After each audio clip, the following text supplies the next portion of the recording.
नमस्ते, मी सौ रुपाली सुधीर गुरव, सातारा.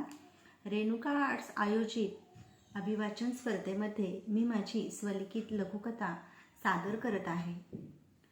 साध्या क्षणातील असामान्य सौंदर्य शोधण्याचा मी एक छोटा प्रयत्न केला आहे आणि माझ्या कथेचं शीर्षक आहे मुरलेलं प्रेम. स्वयंपाकघरातून दरवळणाऱ्या पदार्थाचा मोहक सुवास घरभर पसरला होता. लक्ष्मीबाईंनी प्रेमाने स्वयंपाक केला आणि श्रीनिवासरावांना हाक मारली. अहो, जेवण वाढलंय, जेवायला येत आहे ना? हो, आलोच ग, म्हणत श्रीनिवासराव हात धुवून आत आले. पानावर बसताच त्यांच्या नजरेत आश्चर्य चमकलं. अरे वा, हा चक्क गुलाबजाम! आज काही विशेष आहे का?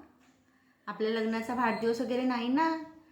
नाहीतर मी विसरेन आणि पुन्हा मला तुला साडी घ्यायचा दंड भरावा लागेल. लक्ष्मीबाई हलकेच हसले.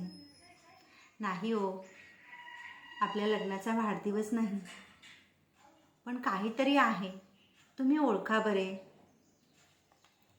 अगं, मला नाही ओळखता येणार. मला भूकही खूप लागली आहे. तूच सांग मला काय असेल ते. लक्ष्मीबाई थोड्या लाजत म्हणाल्या.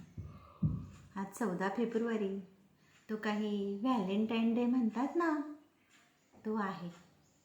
आपली राधा सांगत होती. राधा आणि श्याम बाहेर गेले तो दिवस साजरा करायला.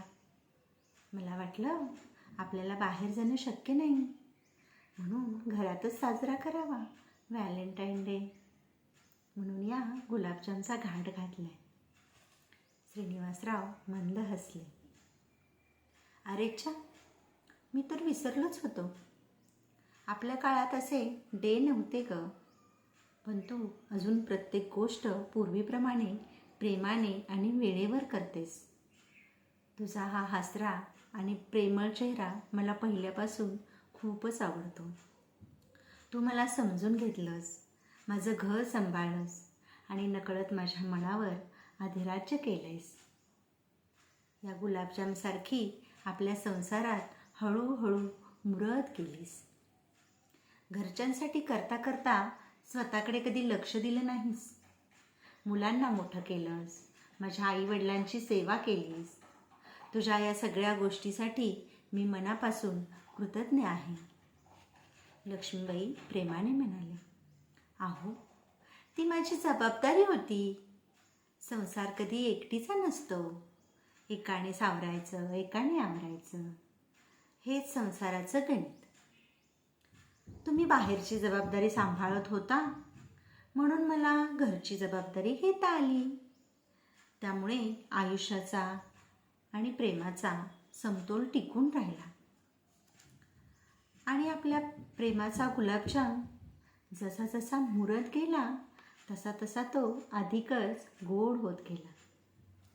क्षणभर शांतता पसरली. त्या शांततेत वर्षानुवर्ष जगलेलं प्रेम विरघळलं होतं. श्रीनिवासराव हळूच म्हणाले. आजचा गुलाबजाम गोड आहे, पण आपल्या आयुष्याची गोडी त्याहून अधिक गोड आहे. चल, तूही बस जेवायला. आज मी तुला पान वाढतो. त्यांनी लक्ष्मीबाईंसाठी पान वाढलं आणि प्रेमाने त्यांना गुलाबजाम भरवला. त्यांच्या डोळ्यात लाज आणि प्रेम हलकंच दाटलं. बाहेर कुठेही गाजावाजा नव्हता, ना फुलांचे गुच्छ, ना महागडी भेटवस्तू. तरी त्या साध्या जेवणात, त्या गोड गुलाबजाममध्ये आणि त्या शांत सहवासात त्यांचं आयुष्यभर मुरलेलं प्रेम दरवळत होतं. सहजीवनाच्या प्रत्येक क्षणात मुरत गेलेलं प्रेम आयुष्य गोडच बनवतं. दोघांनी एकमेकांकडे पाहून हळूच म्हटलं, happy Valentine's day, happy Valentine's day. धन्यवाद.